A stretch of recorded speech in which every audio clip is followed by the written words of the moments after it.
Matt McCall here, winner of his heat race. Made it look kind of easy, man. I don't know about easy. It started in the right position, you know, but it's funny. I mean, it's like the last time I ran a heat race here, I feel like I've been punished not in the race, you know, and I had to work my way in, which I guess you do. But anyway, it's the same for everybody. Hopefully we got the old Ford ready to go here. How's the car? I mean, you can tell by 25 laps what you're fixing to have. I mean, I feel pretty good about it, you know. A couple tweaks here and there, and hopefully it's not the wrong way, and see if we can bring the clock back. Lead Pulliam winner here, heat race number 1. That was at the end there, that was a good battle, BJ Mackey. Yeah, you know, that caution come out and bunched the field back up, and I knew BJ was going to be pretty good there. He's always got a good car here. Should be a good show tonight, and just glad we could hold him off. So what could you tell about the car in those 25 laps? It's really good when I can get out in clean air and get by myself. It's really good. So I think we just got to keep the tires on it. Next year, Mike DARNE, man, this thing it's not falling off at all. It just looks phenomenal every time you go out now. Yeah, it is really good. It was almost as fast on the 25th lap as it was the first lap. So I think we brought us a pretty good car down here this weekend, and it's going to be fun riding around with these guys that have won a bunch up here. And hopefully I'll learn a ton in this race of how they get around here so fast. But I just got to thank all my guys and my sponsor CGL, and you know, Wes Burke's helped me a ton, and KT Engines, and you know, this is a special weekend for me no matter what happens in that race. Philip Morris here, winner of the heat race. Have a good battle there. You and Garrett Campbell. Like the car's pretty even. The longer you run, though, the better that thing got it. Look. Yeah, my car was a little free out front. Behind him, it was pretty good and snug, and so we're going to have to make a little adjustment for that, air pressure or something. But yeah, the Clarence Steakhouse car ran real good, and I feel like we got something for him in the race. Yeah, how much I've asked Matt and all them, how much you telling those 25 laps about your car? I told a lot right there. I mean, that's the most race laps or practice laps that we've been able to get on the car. But you know, I was pretty happy that it stayed to the curb, and that's what you got to be right here. You know, typically this place tightens up the longer you run, and right there I never did see it. So I feel like the different tire compound this year is going to make a little bit of difference, and we just got to adjust to it, just like normal. Man. Thomas Scott, man, I tell you what, I'm about as happy for as you are. Tell me, man, you're racing big race at Martinsville. I can't believe this, man. This is the best day of my life so far. All this hard work, man, and we've worked so hard. We didn't buy any tires to practice on. Our first new set was to go out for qualifying and run around last in the heat race and just stay out of trouble, just like you told me to do. Find myself finishing 6th in the last chance race. I can't believe I made it my first try. And tell me, how nervous were you that last restart? You got up on the outside and you knew you were in the transfer spots then. If I had to compare it, I was more nervous than I was when I was leading when I won my first race with a green-white checkered. I mean, it was more nervous than that. This is big time late model stock racing, and I'm out here with the best of them, and I just made Martinsville. I don't know what to say. Chad Harris here, got in the final transfer spot to get in the race, and you know, after the heat race, man, this thing was pretty much destroyed. You guys worked on it. Tell me about that drive through the field. Just really kind of took my time and let everybody take care of themselves. I mean, they got taken off with 2 wreckers out of the heat race, and the guys, they don't quit. They don't quit for nothing. They worked on it, put it back together, and they said it won't be perfect, but go do what you got to do. How bad was it after that? Is it driving worth anything now? It's a handful, but you know, to come from 36th to 10th, 50 laps, it ain't too bad. Ronnie Bassett Jr. won the last chance race here, the 50 lapper. You know, your car hadn't been what you want it to be since you've been here testing everything, but you were pretty much on a mission there in that race. Yeah, you know, we definitely worked. We didn't want to run the last chance race, but it came down until we got dumped in the heat race. But it's all good. You know, we got a good race car. It's really fast. It felt really good that time. Got 150 laps to go. Got a happy race, so it should be pretty good. I hope so. At least to stay out of trouble. Hopefully there at the end of the race. So it hadn't had a whole lot of speed, but is it good on long runs? Is it consistent? Yeah, it don't have much speed. You can't get it out of the car 25 laps, but I think once lap 100 comes around, you'll be able to tell who the fast cars are, and I think we'll be right there with them if we can stay out of trouble. Lee Pulliam, day late, $1 short today, man. You had a good car, dude. It was coming at the end, man. Tell me about it.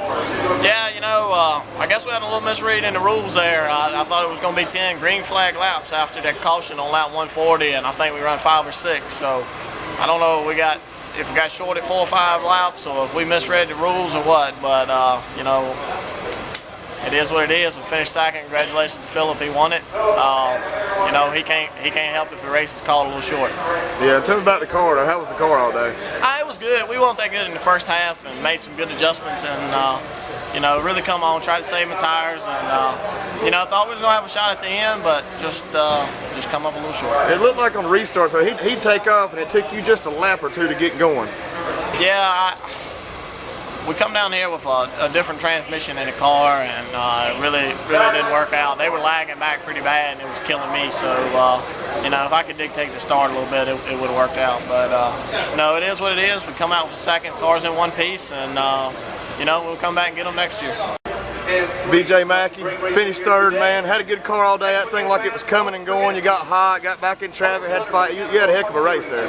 Yeah, we had a good race, man. The whole race went good. I mean, everybody run. There's such good drivers in these late model races. Man, to finish third says a lot. We just missed a little bit of side bite over Lee and Phillip. Both of them had just a little bit more side bite. Man, I mean, we did a good job. Lee McAllister here with me. He's a good friend of mine. We always pondering on setup stuff. I just want to thank William Barber for giving us the opportunity to race. And, I'm sure he's probably happy with the third. And hopefully we can go to Myrtle Beach and Kinley.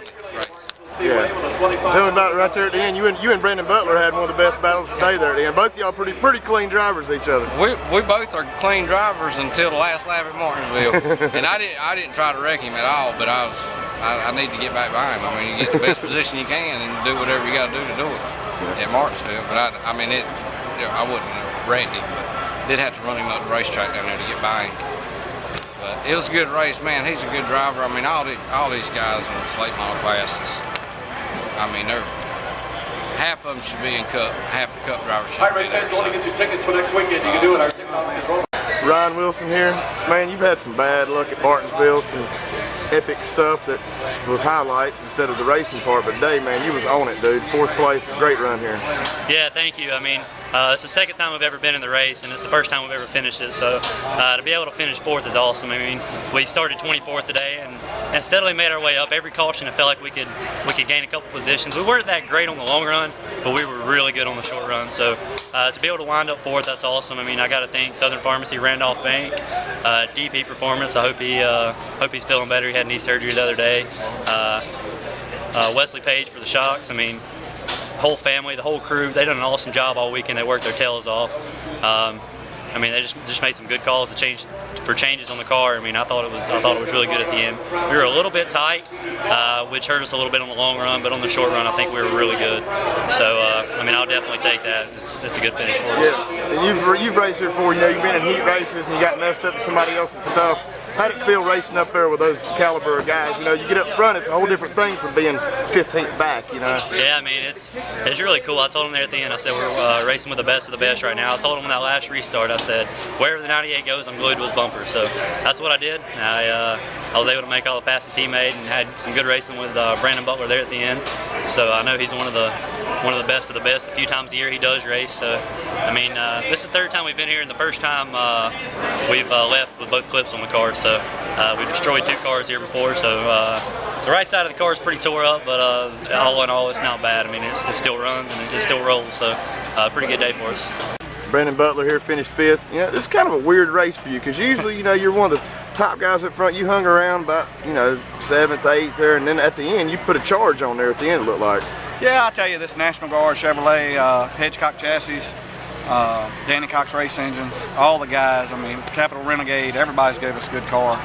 We just missing it a little bit all day. We got up there towards the front and raced hard with those guys and enjoyed racing them. Almost got clear for third there right before that last caution, and if we would have, I think we'd have finished third. But still a good day, brand new race car, and number one we raced, come finish 5th. I'm happy with it. Now, how hard is that? I mean, you've raced forever. Is it kind of like riding a bike, man? You know, I mean, you know, some of these guys get some rust on everything, but you come out 3 or 4 times a year and run good every race you run. Yeah, I tell you, I'm really proud of our team and the guys, and we've run 4 races this year. They've all been big races, and we're finishing in the top 5 in all 4, and I'm pretty damn proud of that. I wish we'd have won 1 or 2 of them, but you know, maybe we'll keep trying, and maybe I'll get that grand final clock one of these days. Here with yeah, you look like gangster, man. Which you are kind of gangster here. That's the reason you're here, man. Where'd you finish? 30th? 37, something like that. 37, and you're in Tech. Why are you in tech, man? Well, they're pretty mad that they said we were about 2/10 quicker than the leaders after halfway, after starting 33rd, and you know, I look at it as a compliment that we're actually sitting in tech right now, but it sucks what happened. But you know, see what they want to look at here tonight. Well, what was the deal? Something about they told you that you were on the lead lap, and then you passed 10 cars, and they told you to get the spots back because you were a lap down? Our spotter's radio quit working, the battery went dead right before the green flag went out, and when it did, we thought we were on the lead lap. We were racing like lead lap, and I was told to drop to the back, and never even heard to go to the back because our spotter couldn't communicate with us, and Tic Tac and Billy got on top of the truck, and they started spotting from down here, and like I said, we had no radio communication with the tower whatsoever, so I apologize for it, but we'll move on. Philip Morris, 3-time winner here, man. Tell me about it. I can't believe it. I guess when I get home or a week from Thursday, I guess I'll believe it. But yeah, it was an awesome day. Just watching, you know, one opportunity after another and just falling in the hole. But the car was really good. It was good out front. Can't thank Sellers Racing enough for that. And obviously Kowalski engines on those restarts. That thing was cold and fast, and certainly the Hitchcock car didn't hurt. Yeah, you told me at halfway, you said you drove the guts out of that thing. I can tell you overdrove the corner a few times trying to get out front because you wanted to see that thing running clean air, and plus you said being in front is where you went at. So. Well, with the Chevrolet, you can actually drive the car hard. You're not really abusing the tires like you will with the Ford or the Dodge. And so I had the luxury of running it hard, and you probably saw the car wide a few times, and that's not typically something I like to do, slip or slide the tires, but we had to know. You know, it was the only way we were going to find out, and being out front was the perfect place to do it, and certainly it paid off because HT made some pretty key adjustments at the halfway break, and that was how we got away on those restarts. Yeah, I was talking to you, team. You know, everybody comes here with the latest and greatest and the freshest everything. How many laps on that motor, that car there we just ran? I hate to even tell you. We were trying to guess it, but it's way too many laps, and that's just that's a good example of what Kowalski engines will do for you. A lot of laps, and we had to. I mean, it's the only motor we had, so we didn't have the luxury of just taking it out and go rebuilding it, and you know, or swapping out with a different motor. It's our only motor. And this whole year I ran way too much oil in it just to be safe. You know, I knew I wanted to run this race, and I wanted it to be good and loose and free, and it was. Yeah, and tell me, you know, you've talked about it and said it so many times. You know, this game is about like Cup. You just can't. You got to keep up with technology. You got to race all the time. How gratifying is it to come here and not race that much this year and come out with the biggest win of the year here? I wish I could say it was really good on our part, but you know, I mean, to be fair, nobody's been practicing here all year, and so we all come down here the same, you know, and I probably gave up a little bit as a driver, just not having my ducks in a row and being able to hit my marks and practicing doing that every weekend. But certainly it was a lot more fair race for me to come here than say Motor Mile or you know, South Boston that people have been working on their setups all year. And I think coming back here was very encouraging. We've always had a good car, and last year I felt like we gave up a race, and it was good to get this one back.